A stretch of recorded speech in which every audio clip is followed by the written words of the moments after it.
Welcome to West Ham Unofficial. I hope you are all well. Oh, lovely bit of weather. I'll stay just in a pub. There's a little bit of West Ham news around, I think. Is there a little bit? Good afternoon. How are we doing? I'm good. I'm here. Andy and Duke. I'll tell you what, honestly. Frankel, James, then these two here as well. Right, I got all of this now. How are you? All right, mate. Very well, thank you. Good, Thank good. you for joining me at my lovely establishment. At the Bull, yes, Not we bad, are here. is it, eh? Yes, we are here. Haven't signed anyone, have we? Us two, we're legends. Yeah, legends. Top dogs. Yes, Top- we are indeed. Top dogs on the West Ham Unofficial memberships. Well, what can you say? Anything you want to talk about? My dentist appointment is going well at the minute. Oh, dear. That was his excuse to get here today, was a dental appointment. No, just Andy just said there, Gray's left Leicester and gone to Everton for... No, from Bayern Munich. He went to Bayern Munich in January, and now Everton have just bought him for 1.6 million. So No, you can't. We're slipping further and further behind, Jake. This is my concern there. As I said to you earlier, conversation with Lingard really needs to be: do you want to come? Yes or no? If he says no, we move on. We can't be waiting for months now to try and bring these, or at least another few weeks, to bring this player in. If he really has no interest in coming, we've already missed out on three what essentially were targets in Daka, Bertrand and Firpo. We're going to fall further behind now. The clubs that I consider to be rivals for our position are now strengthening, and we're doing nothing. So I'm just slightly concerned, to be honest with you, buddy. the one what's doing me is, X done a Q&A on Patreon yesterday, and a few of the questions were being asked about Pereira, and apparently talks are happening this week over the next few days. So in my opinion, I said it on your show last week, Jake, better value for money. I know Lingard's got that connection, but Pereira for me all day long. I think he will just have that something different, and hopefully we can get that one over the line. And I just want Chelsea to get if they want Haaland, Chelsea just need to hurry up and do it so we can get Abraham. I don't think they're going to sell before that happens. But my main two would be Pereira and Abraham. That's a key now. I mean, things have gone quiet on the Areola front as well, which is a worry. But now, this morning the news was on the One Football app. If you want to sponsor Jake, that'd be great. On the One Football app was that West Brom now want 12 million for Johnston, but whether or not that goes through, and then it was the Arsenal one, wasn't it? They want Ramsdale for 30 million quid. Yeah, all right, keep going. I've got no problem with that. No problem at all. The one what's doing me is, I don't know whether everyone's seen it, is the Declan Rice situation. Apparently he was promised signings and he won't even consider signing a new contract. So do you reckon, I hope Lingard's not the one who he's after and that could cause him. I know he's got 4 years left on his contract, but I just want to get him timed down and give him the money he deserves. Yeah, I mean, it is a worry what you said there, Duke. Firpo, I thought, fantastic player if we could have got him. Everything's just gone quiet, and there's 23 days before the season starts, something like that, and we still haven't signed a player. We barely got through the legal requirement last season. Towards the end, youngsters had to pretty much fulfil the bench. We've got to try and sign some players, haven't we, Duke? Two goalkeepers on the bench that are not Premier League standard goalkeepers for me. We've got to be doing better this season. We've got an extra, a minimum of 6 games at least, 8 games, including the first one. So we can't sit on our laurels. This needs to be priority. And if Lingard, Lingard doesn't want to come, then we've got to try and appease Rice somewhere else down the line. Something's got to happen. And now Liverpool are sniffing around Bowen, and the club have come out and turned around and said it's going to take at least 30 million. What's 30 million in these days? To stop putting, and this is what irritates me. Stop putting price tags on the players, because then you're giving clubs a figure to go to. Yeah. They're not for sale. Leave it. Don't even then come in and go, he ain't for sale, but we consider offers around 30 million quid.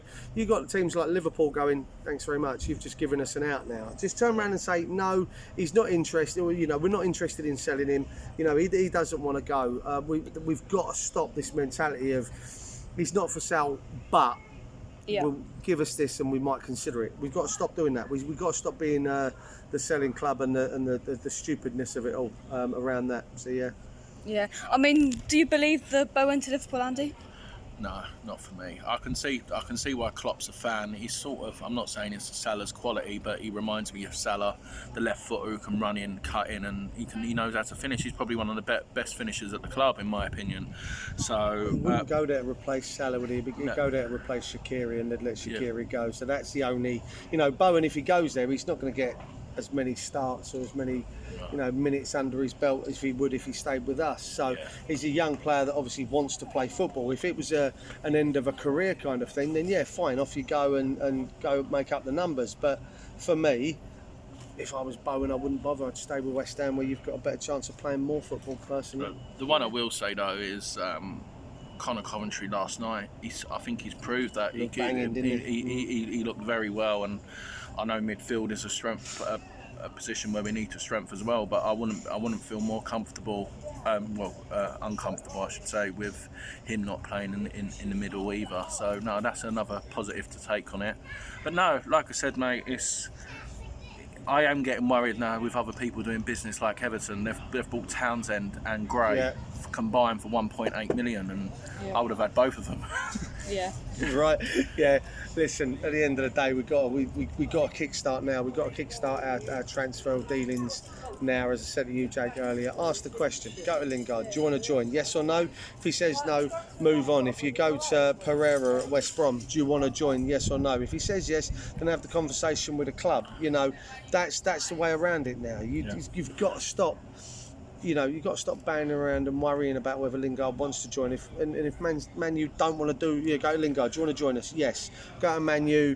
How much do you want for him? 35 million. Right, that's out of our ballpark. Would you take 20? No. Right, move on. Yep. Stop with this. We tried. I'm bored of the we tried mentality that we've had for the last few years at the club. We tried to sign someone. We tried to do this. We tried to do that. Couldn't get it over the line. So. He's Rocky and Bullwinkle from, League One kind of thing. We've got to get away from that. We're a European club now. We're in Europe. We've got to start acting as such. And the thing what's doing me is these takeover talks. It happens every year. It happened last year. It happened the year before. They're just using that as an escape route for not doing anything. So like I said, I'm just hoping. I just hope that I don't think Moyes will stand for it, in my opinion. So I think we need to do it. So yeah. Reading 0, West Ham 3 last night. Ben Johnson goal, Duke. That was. You know what? I didn't actually see the game. I've got to be honest. I started watching the first half, and then I had a few friends turn up in the pub. So I came downstairs and I caught the goal on the highlights on Sky, because we were sat right next to a TV, and I caught the goal. And I actually thought it was a centre forward. I didn't. Obviously the numbers were there, but I really wasn't paying enough attention to it. And I saw him beat the first man, and then get into the box. I was like, hello. And to start with, I thought it was. Is it Alco Flex? Yeah. The guy that we got from, is it Rangers, wasn't it? He came from, or Celtic, one of the two. One of the two. And I thought, he looks a bit tasty. And then I saw the goal scorer at the bottom of the screen. I went, no, wait, what? Ben Johnson. That's our right back, left back, right back. It was a pretty impressive finish, like he'd played up front, all his life. So, again, we still need to buy, but the guys that were there, like you said, Andy, Coventry. Diop, they all look good out there. Noble's nice to see him get a run out as well. So, Ben Rama looked very fired up in the second half. Don't know whether it's his haircut as well, what makes him look a lot quicker. But he reminded me of the haircut. Reminds me of El Hadj Diouf. Do you remember that that sort? I hope he's not as bad as El Hadj Diouf, but no, he looked lively. Creswell looked back to his normal self, but the man of the match for me was Coventry, and Bowen was a close second. Yeah. Yeah, a real positive start to pre-season. Thank you very much, Andy and Duke, for coming on. Another surprise, we had James, Franco, as I said, and now these two. It was funny because we diverted on our way home from Clacton, and I thought, that's the ball, Duke's pub. Nah, but it was. Thank you very much for coming on, guys. No worries. Take care. Cheers. Take care. Come on, you irons, and we'll see you next time. Bye bye.